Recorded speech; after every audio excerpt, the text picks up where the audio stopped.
So we've looked at the core plugins and tools that we use for mixing. So let's have a quick look at some of the tools that we often don't use for mixing. And we'll look at what they do and why they don't particularly work well for mixing. Having said that, the beauty of music production is to break the rules.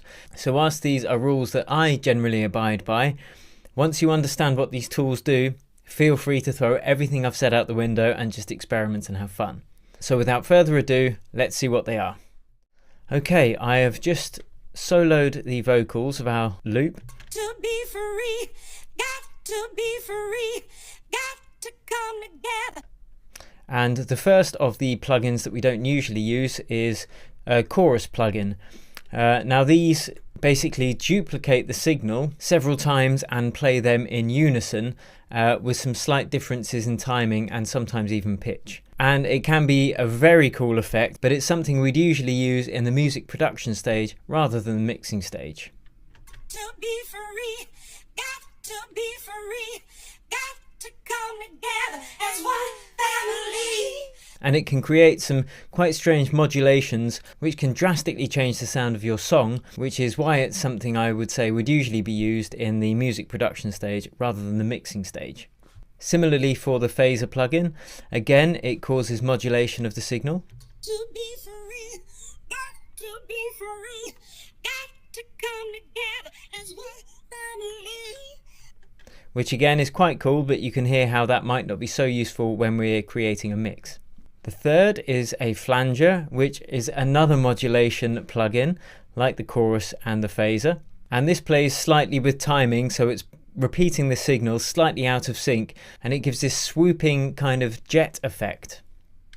To be free, got to be free, got to come together as one family. Now this is something that is often used in EDM on a build-up, for instance, to create a rising sense of tension. So you might use it in the mixing phase, but again, that's probably a decision I'd make in the music production stage rather than the mixing stage. There are many plugins and most of them you won't use in the mixing stage, but this one is a killer and people often misuse it. This is a limiter. And what a limiter is basically a compressor of sorts, except it caps the signal at 0 dB, very hard.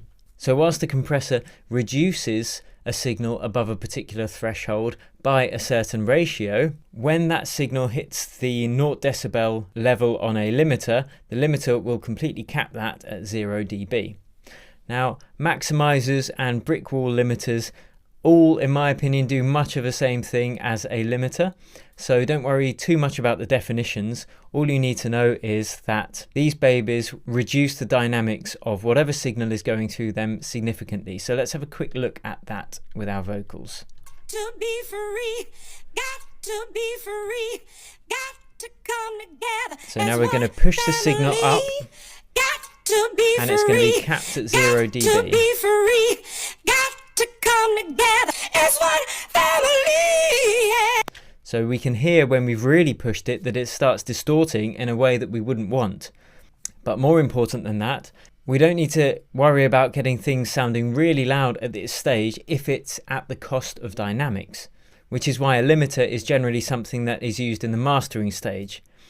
Again, having said that, when you get to know these tools really well and you know exactly what you're trying to achieve, you might use a limiter on a bus, for instance, which we're going to cover in the next module of this course, which is advanced mixing techniques. But I can tell you that I have released a lot of music commercially and I have almost never used a limiter in the mixing stage, only ever on the master channel and for maximizing the volume in the mastering stage. Next, we're going to have a quick win exercise using everything we've learned in this module about the core plugins.